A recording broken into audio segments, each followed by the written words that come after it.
The BumbleKast is for entertainment purposes only. The host's comments and opinions, and those of their guests, are wholly their own and do not represent that of any other entity. Content is provided as is, with no guarantees of accuracy or timeliness. Unauthorized redistribution or editing of the BumbleKast in whole or in part is strictly prohibited.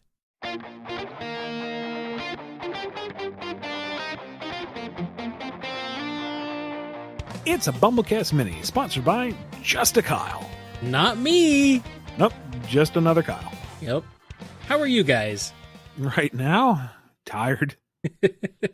To be fair, that's just about every day. So yeah, we'll just say tired. I think we're doing okay. Thank you for asking. How are you, Just a Kyle? I hope you're well. Yes.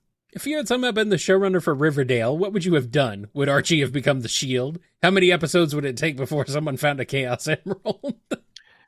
You know, I only have a passing understanding of what Riverdale became, and I wouldn't change a thing. There is nothing you could do that would be more interesting, more entertaining. Although, given that show, I don't think it would have been that long before someone found a Chaos Emerald. Like, just right off the bat, murder mystery. Yeah. Small town Riverdale. Archie getting it on with one of his teachers who's been drastically de-aged because, you know, somehow that's Lesky. And that was the start, man. That was base level. That was season 1, yeah. If I had been a showrunner on Riverdale, just here, make a live action Archie show for the CW, I would have been safe. I would have said, okay, just rom-com type of thing with a little bit of drama to have a story for a season, because that's what I would have thought would made sense. It would have been terrible. Oh, yeah. Riverdale, whether you love it or hate it, or hate to love it or love to hate it, it is memorable. Far superior than anything I would have come up with. Would Jughead's time police catch the eye of Silver or even Warden Zobotnik? Silver might enlist. Yeah. Warden Zobotnik might be a little cranky. You know, who are these guys muddling with time? Oh, well, it's in that Archie verse. Well, all right. They can stay in their territory. Yeah. They can meddle with their time all they want. Besides Sonic, what is a series or property you've always wanted to write for or be involved with in an official capacity? Star Fox. Yes. You've talked about that before. Head of the line. Gimme. Let me go nuts. If not that, Splatoon might be fun. Mm-hmm. What about Metal Gear? Not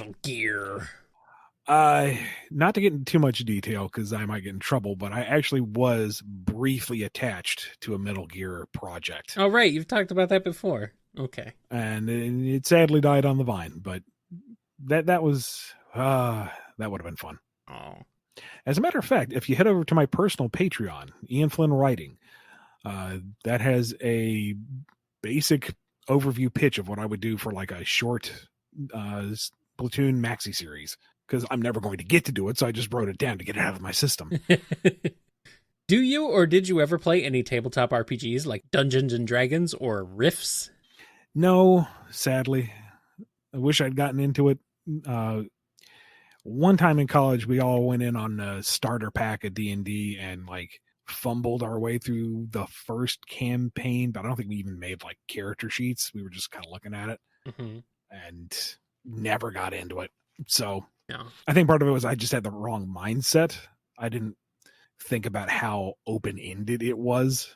So I don't know. Part of me kind of wants to get on a game. Part of me wants to DM a game. We tried to get our own up and going with BumbleKast. We just couldn't get it to work. Well, we maybe just when one ran out wins of the time. lotto, we can.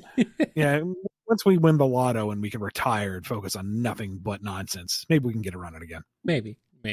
I enjoy D&D. I've played a few campaigns. D&D, Pathfinder, 3.5e, stuff like that.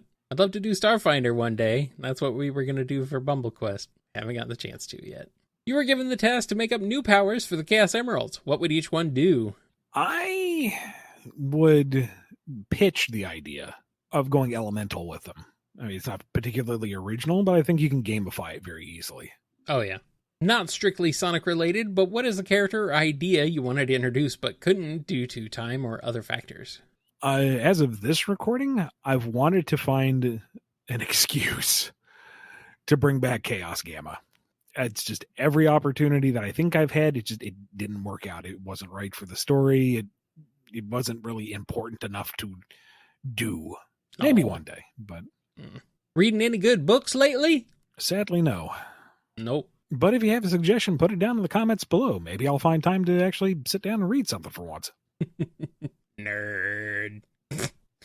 Says me, of all people. Sonic and company get on a magic roller coaster and are sent to the realms of Dungeons and Dragons. What gifts does Dungeon Master give our heroes, if any? How long before Shadow gets fed up and just teleports home? He gives Amy a hammer, and she's like, "You know me so well." Yeah. He gives Tails a magic tome, and Tails is like, "This is not remotely scientific, but I will learn." You can be a wizard, Tails. He gives Knuckles, I don't know, some kind of article that gives him enhanced strength and durability so he can just punch more. Mm-hmm. And Knuckles is like, "You know me so well." And Sonic gets a flute that if you play it just right, it makes a flicky bird come in. All right. And Sonic's like, "Thanks. You really shouldn't have." One toot on this whistle will send you to a faraway land. And Shadow, he probably pieces out almost immediately. "Do you want to experience something grand and magical?" "No." Poof. Oh, what a... And then he should be in to defeat Tiamat anyway. Oh, what a wiener. Shadow. You're no fun. And a last question. When writing for a series you love, do you ever have to rein yourself in before it gets too fanfiction-y? Unless, of course, you just go as crazy as you want and make it the editor's problem. I remember starting out with Archie Sonic and being terrified of making any kind of changes because this is the sacred text. This is what I grew up on. And the editor at the time was like, no, we're cleaning house. We're shaking things up. And I was like, we're allowed to do this? we can do these things? And if anything, I was too beholden to the material. Personally, when I look at this stuff, I try to think about what is good for the story and the characters and what is it going to serve in the long term. Mm-hmm. Like, is this going to shake up the status quo in such a way that it's no longer recognizable as the original property? And that's when it would be too fanficky. When looking at the characters involved, it's like, okay, I know what my personal favorites are, but is everyone else getting adequate screen time? Is everyone else in character? Knuckles can't be the star of Sonic. Sonic is the star of Sonic. That's just how it is. Knuckles can have his moments, and boy, howdy, they're great when he does. But he can't steal the limelight from everybody else. It can't be the Knuckles show 24/7, even if I would want it that way. Yes, he can. Knuckles can do what he wants. You don't control him. Except, wait, hold on. No, crap. And, even still, with my own personal evaluation and safeguards, that's why we have editors and licensors and other departments to, check in as well. What I may think is okay might be a step too far, and there are checks and balances there to say, no, rein this back in or go this direction or what have you. So I like to think that I'm fairly professional with my approach to any licensed material, but there are others above me who ensure that it's within their vision. Alrighty, that's it. Thank you to Justin Kyle for sponsoring this BumbleKast Mini. If you want one of your own, head over to patreon.com/BumbleKast, Ko-fi.com/BumbleKast, or become a YouTube member. Be good to yourselves, be good to each other, and we will see you next time on the BumbleKast.